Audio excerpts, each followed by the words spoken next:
And our final speaker of the day is Dr. John Day, who's a professor in the Department of Neurology and Neurological Sciences and Pediatrics, the Division Director of Neuromuscular Medicine, and he'll be speaking about gene modification and gene replacement in neuromuscular disease. Thanks, Dr. Day. Thank you very much. It's very nice to be here. Thanks to the organizers for allowing me to be here, and to thank the CHRI or MCHRI for the support I got shortly after moving here, which I'm going to talk about at the end.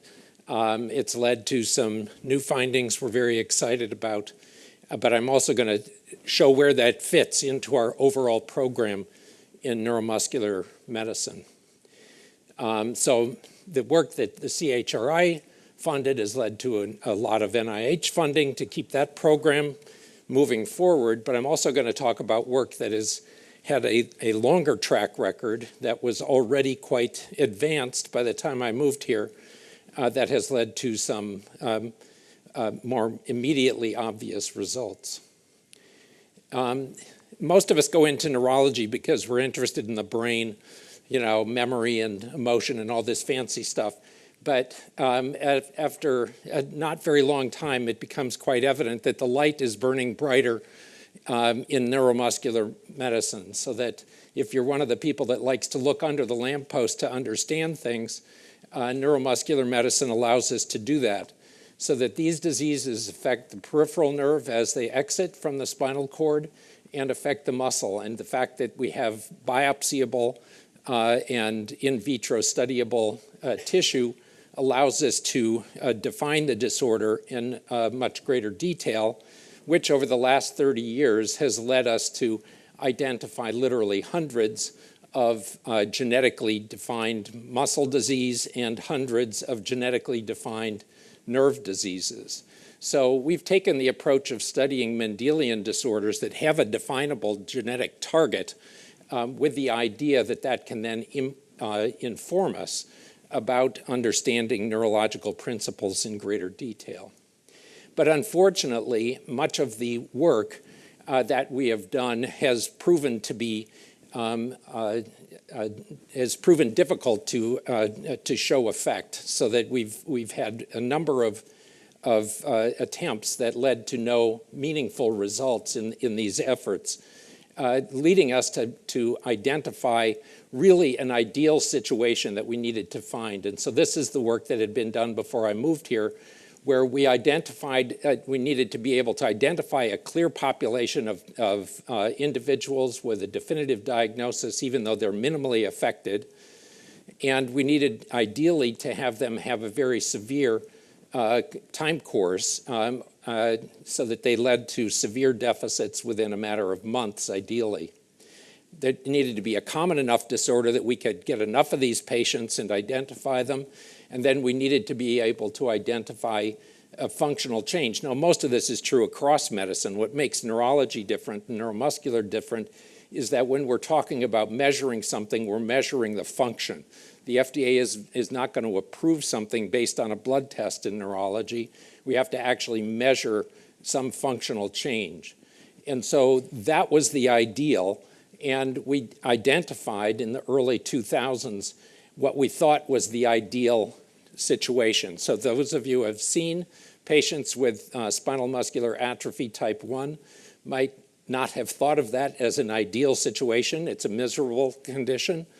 These babies look normal at birth. Within a few months, they begin to get weak, and 80% of them die within 1 year from ventilatory failure. Basically, 100% die within 2 years. But that defined the course that we were looking for. This then provided a situation in which we could more reliably see effect. And if you have not yet seen a patient, an affected SMA1 infant, hopefully now you never will, because we actually ended up treating this young girl at 6 months of age as the first infant to receive antisense oligonucleotide treatment back in 2013. She obviously didn't die. She's quite functional. She's in kindergarten this year. She's doing very well. And yet it's not magic. She still had deficits, and those deficits have become less but are still present. but it demands antisense oligonucleotide injections now every 4 months intrathecally. It's certainly not an ideal treatment. And so we moved on to a simple gene replacement treatment. The genetics of SMA allow us to treat this in different ways. And so we dosed the first infant with the antisense, with the AAV gene replacement treatment 1 year ago. And this is a picture of her at 12 months of age. She's generally a happy kid until she sees me. She's very delightful, and I've been torturing this poor kid on a monthly basis for her entire life. So literally, as soon as she makes eye contact, she starts to cry. So I have that effect.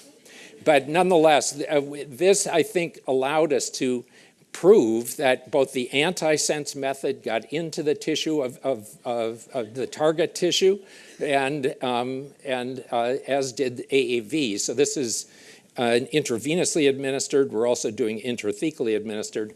But what about moving beyond this ideal population? Does it still work?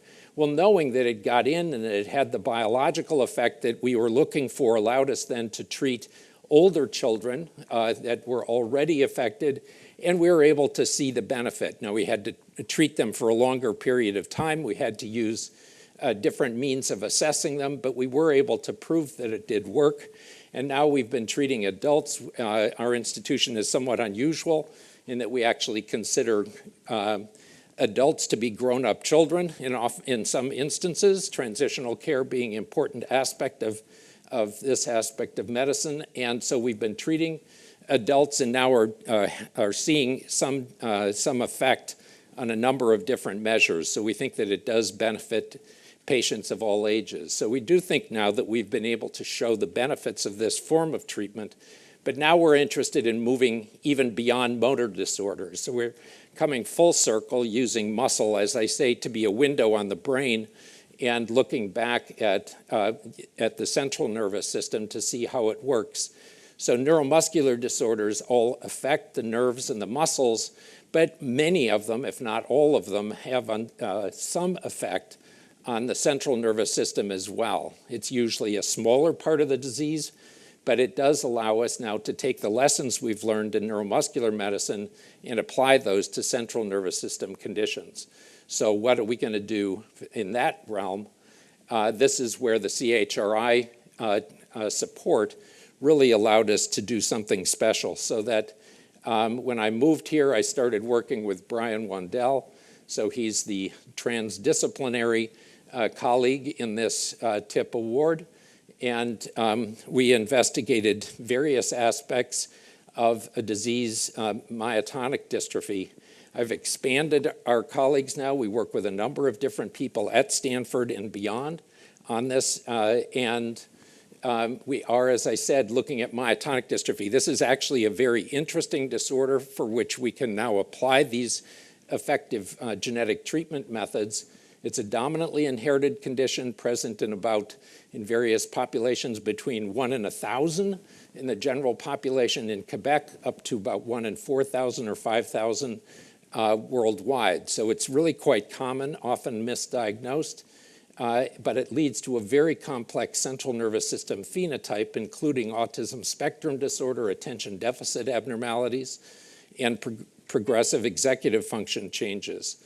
So given the fact that we now know that we can attack this with antisense oligonucleotides, we've been trying to define the phenotype, and this is where Brian has helped out enormously. So we identified an MRI abnormality, but with his help have shown the tractography or individual tracts that are affected, worked with others. Mike Gracious, to note, to look at a functional change associated with this abnormality, have associated those with neuropsychological testing, and have now, working with Emmanuel Mignot, come up with an EEG or polysomnogram spectral analysis abnormality. So we have a number of different signals. We're sitting on a mound of data and have just hired a bioinformatics and machine learning specialist who's going to help us refine that, and we should be in clinical trials within about a year. So that this, again, will be an intrathecally administered antisense, but it's going to allow us to attack this complex central nervous system phenotype now with a method that we know gets into the cells and actually has meaningful biological impact. So I just wanted to give you an overview of where we're at, where the CHRI funding allowed us to get. SMA1, we think, has shown the efficacy of this type of treatment in neurologic disease. And now that we are defining the genetic pathophysiology of a number of neuromuscular and neurologic disorders, we can attack these. And there are other offshoots of this, studying the effective proteomic and transcriptomic changes that we're seeing before and after treatment, hopefully will give us insights into the pathophysiology in ways that can be addressed in other approaches. So I did want to acknowledge the large team of individuals involved in these treatments and trials here at Stanford, as well as the number of sites that we're working with to accomplish this. And very much wanted to thank the CHRI for the support that allowed us to spread this into our upcoming myotonic dystrophy studies, and to thank the families with SMA that allowed us to move those AAV and antisense treatments forward. So that's it. Thank you very much. So the possibility of diagnosing SMA carriers, and have you thought about moving to prenatal or intrautero therapy? The excellent question. Yeah, we've definitely been thinking about it. Newborn screening, we are trying to get up just for that side of things. In newborn screening, it is possible to identify carriers. The California newborn screening determination so far is to not tell people if they're carriers, if it comes up on the newborn screening test, just to make the point, which is a big concern. I've talked a little bit with Steve Quake about doing, coming up with an in utero assessment method, from maternal blood. And then whether or not treatment, there are 3 different forms of treatment we now have available to us, and we're working with all 3 of them to see whether or not we can administer them maternally and see if they have an effect. I mean, the thinking is there, the information isn't yet available. Hey, John, thank you for that talk. Could you comment about the economics of the treatments? Yeah, so this is a big deal. I mean, so that the nusinersen, the antisense, when it came out, hit records because it's administered infrequently, so that the out-year commitment for the drug is $375,000 per year, which is not extraordinary compared to a number of other definitive forms of treatment in medicine. What makes it unusual is that you're not getting injections on a frequent basis. So that's $125,000 per injection, which means in the first year that it's $750,000 for the first 6 years. Yeah, there's an increase. So this is a huge deal, especially when we have a pipeline of hundreds of disorders for which we can do this treatment.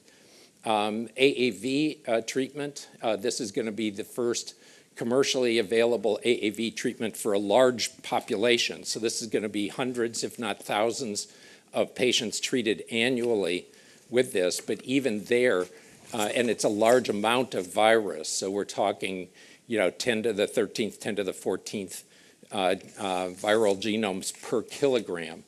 And estimates are, we'll see, it should be commercially available by the end of the year, but estimates are that it'll be several $1 million for one injection. So, I think there are huge questions, and society is going to have to deal with this in a broader way because these things are lining up. Great question, though. Thank you very much.